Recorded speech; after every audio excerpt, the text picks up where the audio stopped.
कैसे हैं आप लोग?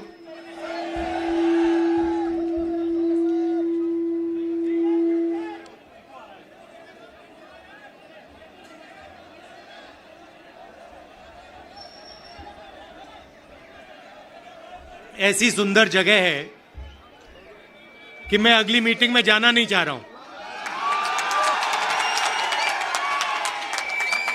आपने फंसा दिया मुझे लग रहा है कि यहां अगली मीटिंग में ना जाऊं, यहीं आपके साथ 1-2 दिन रहूं।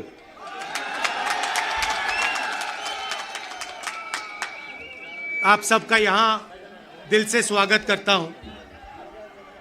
आपसे मैं 2-3 चीजें कहना चाहता हूं। सबसे पहले आपने देखा होगा कि पूरे देश में बीजेपी के लोग, आरएसएस के लोग नफरत फैला रहे हैं, हिंसा फैला रहे हैं, डर फैला रहे हैं। तो लड़ाई 2 विचारधाराओं के बीच में है। एक तरफ नफरत, हिंसा, डर, दूसरी तरफ मोहब्बत, रिस्पेक्ट, इज्जत। आपने देखा होगा कन्याकुमारी से कश्मीर 4000 किलोमीटर हम चले और हमने बीजेपी के खिलाफ नारा दिया, नफरत के बाजार में मोहब्बत की दुकान खोलनी है। उनका काम नफरत फैलाने का है, हमारा काम मोहब्बत फैलाने का है। वो तोड़ते हैं, हम जोड़ते हैं, और अंत में नफरत की काट मोहब्बत से ही होती है। आप सब जानते हो, नफरत को नफरत से नहीं काटा जा सकता है, नफरत को मोहब्बत से ही काटा जा सकता है, हराया जा सकता है। और आपने इस चुनाव में देखा होगा, पहले नरेंद्र मोदी जी छाती फैला के आते थे, अब नरेंद्र मोदी जी ऐसे आते हैं।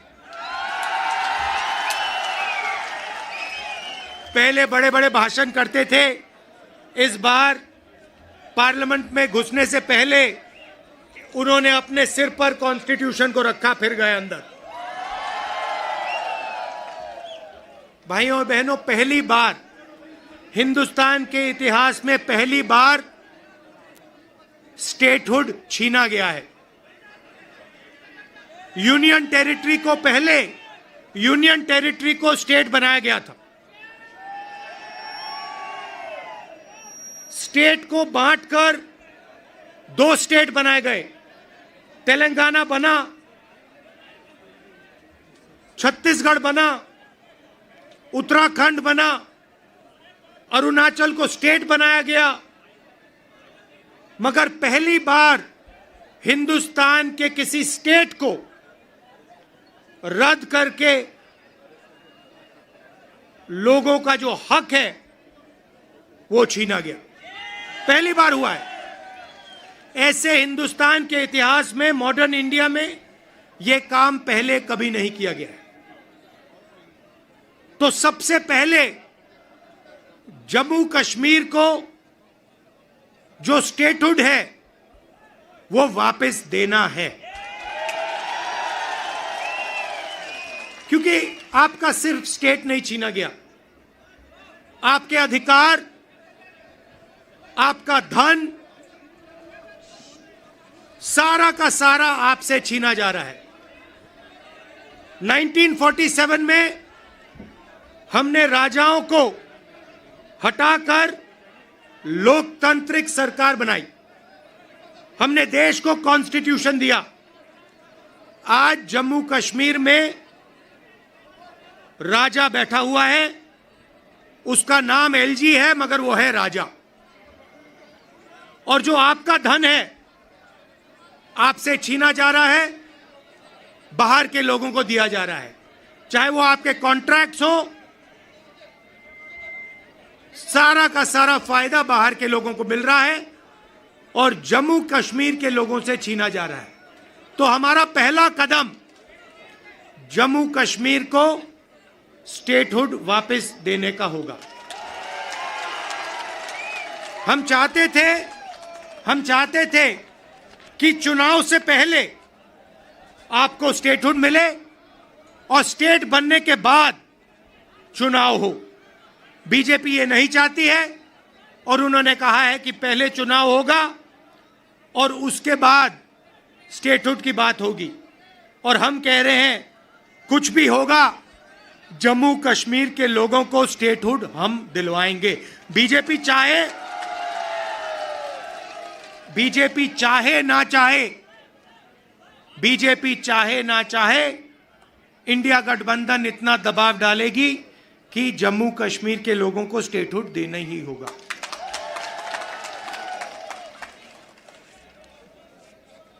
यहां पे हम सब जानते हैं कि बिजली के प्रोजेक्ट्स बनाए जा रहे हैं, मगर सच्चाई है कि बिजली के प्रोजेक्ट्स का फायदा आपको नहीं मिलता है। कहा गया है कि प्रोजेक्ट के 5 किलोमीटर रेडियस में आप लोगों को बिजली मिलेगी, फ्री में बिजली मिलेगी, मगर वो नहीं हो रहा है। और बिजली के प्रोजेक्ट्स का फायदा आप लोगों को मिलना चाहिए। स्टेटहुड मिलेगा, चुनाव में हम जीतेंगे तो ये काम हम आपके लिए करके देंगे।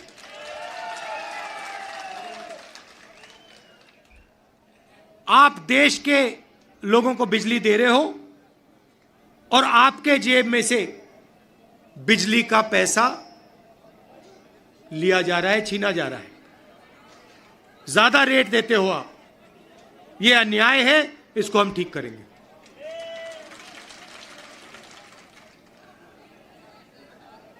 भाइयों और बहनों, पूरे देश में नरेंद्र मोदी जी ने बेरोजगारी फैलाई है। पता नहीं आपने अदानी जी का नाम सुना है? सुना है? हां, मोदी जी के मित्र हैं।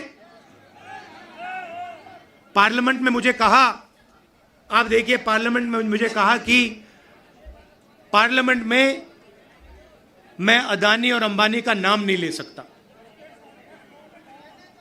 तो मैंने कहा ठीक है, नाम नहीं ले सकता तो कुछ तो कहना पड़ेगा। तो A1 A2 नाम दिया मैंने उनको।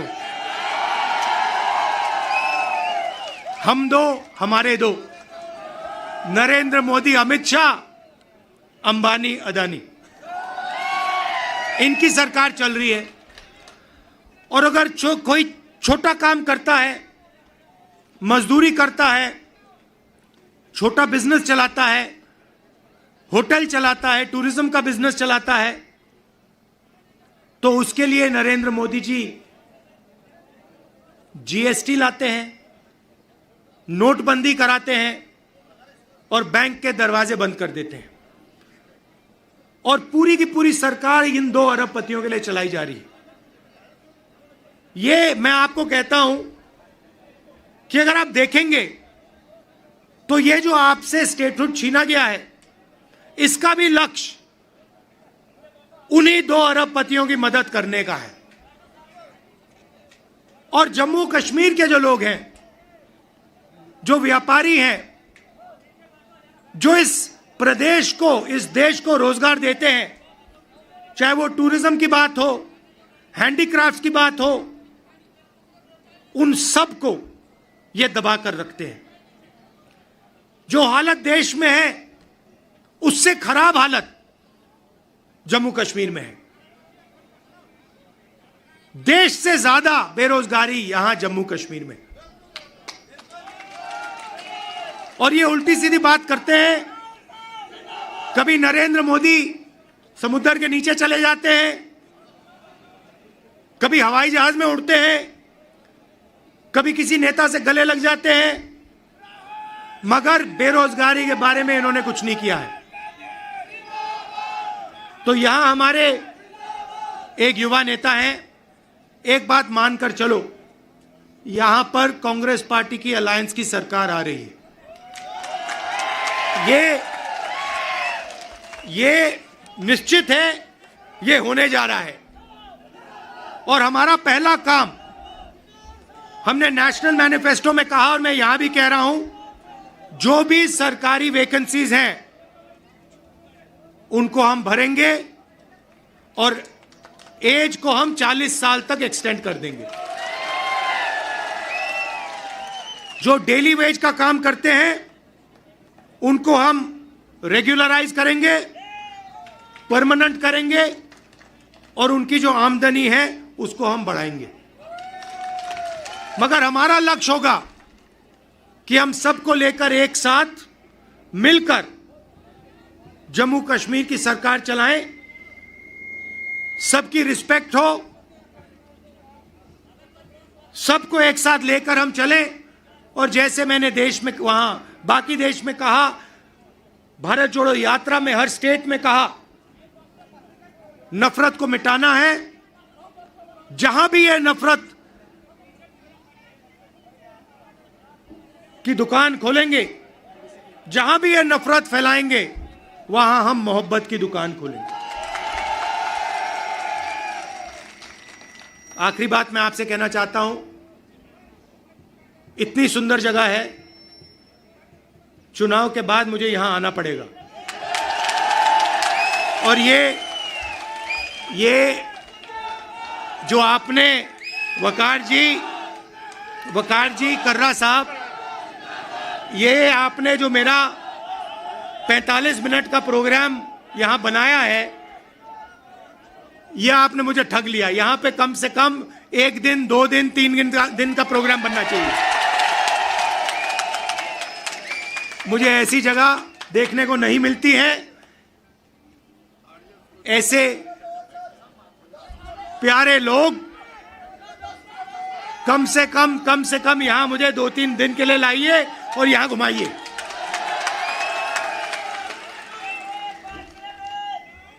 पांच मिनट, 10 मिनट, जितना चाहते हो, कोई प्रॉब्लम नहीं है।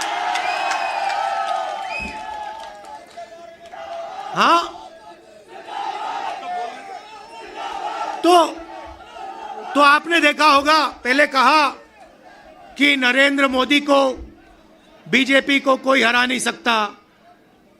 नरेंद्र मोदी जी कहते हैं, भैया मेरी डायरेक्ट लाइन है, भगवान से मैं डायरेक्ट बात करता हूं।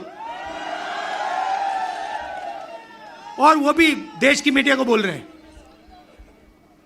अगर कांग्रेस पार्टी का कोई आए मेरे पास, जैसे कर्रा साहब आए या वकार आए और कहें कि भैया मैं डायरेक्टली भगवान से बात करता हूं, मैं उन्हें कहूंगा भैया ऐसे करो, आप ये बात बाहर मत गलती से बोल देना,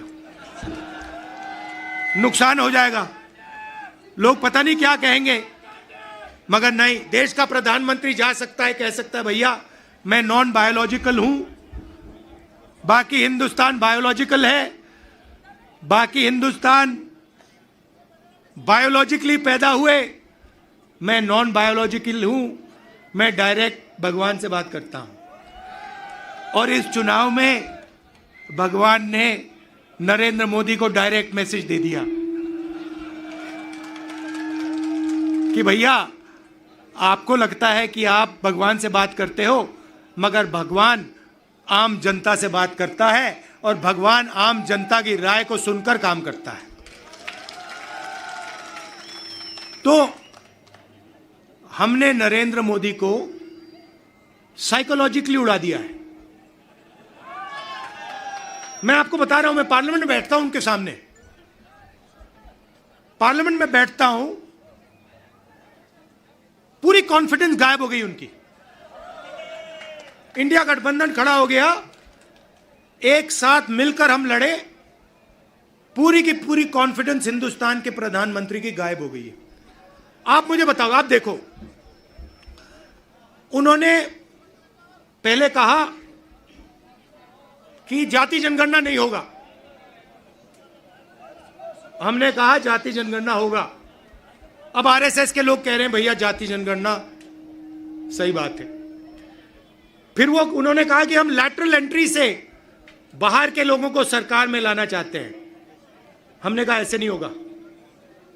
पार्लियामेंट में बात उठाई, थोड़ा सा दबाव डाला, बीजेपी के लोग कहते हैं नहीं भैया लैटरल एंट्री नहीं होगी। तो अब एक बात समझ लो, अब नरेंद्र मोदी हिंदुस्तान की जनता से डरते हैं और अब बस थोड़ा सा समय बचा है, नरेंद्र मोदी, बीजेपी, इनको हम सरकार से हटा देंगे।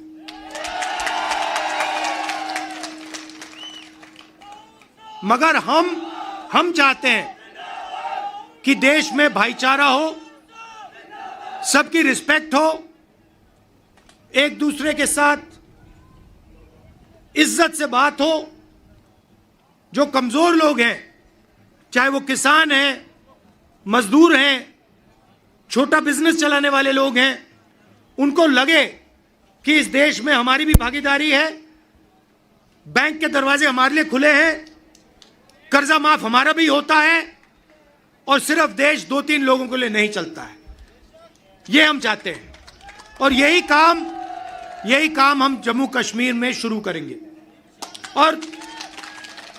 और कुछ ही समय में आप देख लेना, यहां पे ये आप वकार जी यहां पे चुनकर जाएंगे, आप जिताओगे इनको, हमारी सरकार बनेगी और ये आपके लिए पूरे दिल से दम लगाकर आपके लिए काम करेंगे। वकार जी, ये आप मुझे एक वायदा करो कि यहां पे आप मुझे 1-2 दिन के लिए लाओगे और यहां के लोगों से मतलब अच्छी तरह, जैसे ऐसे नहीं मगर अच्छी तरह मिलाओगे। गूल का एरिया बहुत खूबसूरत है। हाँ हाँ, गूल का एरिया, गूल और गूल के एरिया में मुझे वहां पे ले जाओगे। आप सबका दिल से बहुत बहुत धन्यवाद। आपने इतने प्यार से मेरा स्वागत किया। धन्यवाद, नमस्कार, जय हिंद। शुक्रिया।